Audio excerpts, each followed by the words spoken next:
Hari kau je special kan?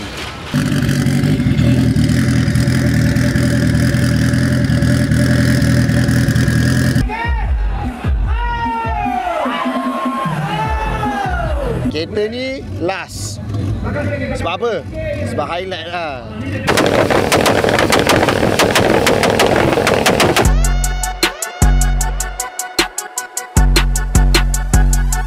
Okay guys, kita dah sampai hari pertama Wira Day 2025. So sekarang ni suasana dia, tunjuk sikit tu. Suasana dia, main stage, vendor-vendor, kereta-kereta. Tapi hari ni kereta-kereta Wira tak masuk lagi. Hari ni hanya vendor jualan. Barang-barang jual, F&B. Lepas tu petang ada Ustaz Azhar Idrus punya ceramah. And then malam ada Port and Bank. Ada petang ada drift dan sebagainya. So hari ni first day lebih kepada santai-santai. Tadi lepas main Jumaat kita datang dan kita nak enjoy apa yang ada dekat tempat ni. Sekarang ni porter mengadu kat aku. Dia cakap dia lapar nak mampus.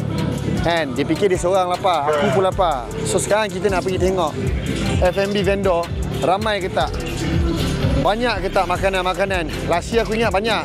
This year kita nak tengok apa choice makanan yang ada. Aku lapar gila tu. Memang very dah hungry. Ini kalau pengetahuan korang, inilah Lita Agung Badak. Lita Drag. Tempat untuk kereta-kereta main drag, buat timing. Battle of the King main banyak kat sini.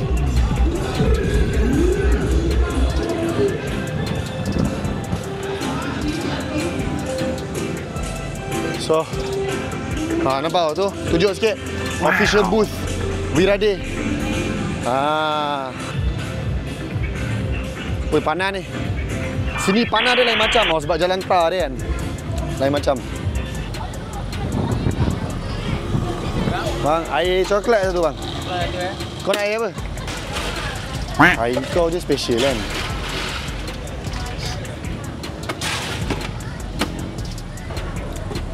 Okey, terima kasih. Boleh nasi belauk? Ayam. Makan sini cukup. Makan sini ya.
Bateri Astra telah terjual lebih daripada 1 juta unit, nationwide warranty, diperlaku sirip untuk semua model kereta dan akan dapat percuma pelindungan kemalangan peribadi sehingga RM7,000 tau. Boleh didapatkan di mana-mana bengkel yang terpilih atau terus direct ke rumah anda. Bateri Astra, bateri Purple, bateri pilihan mekanik.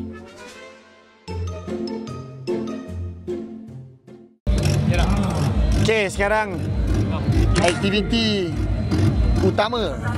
Kita ada event competition point bank. So dia kira by crowd, kereta line up, setiap kereta dapat chance untuk point bank. Kereta ni last. Sebab apa? Sebab highlight lah. So sekarang kau tunjuk sikit tu. Tunjuk suasana sikit.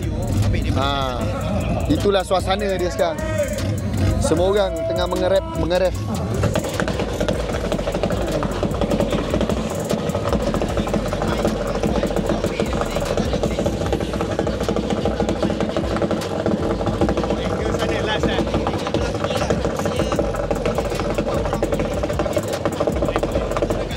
Kau Jal. Kau. So, korang layan je lah Let's go.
Took the shit and fucked toilet.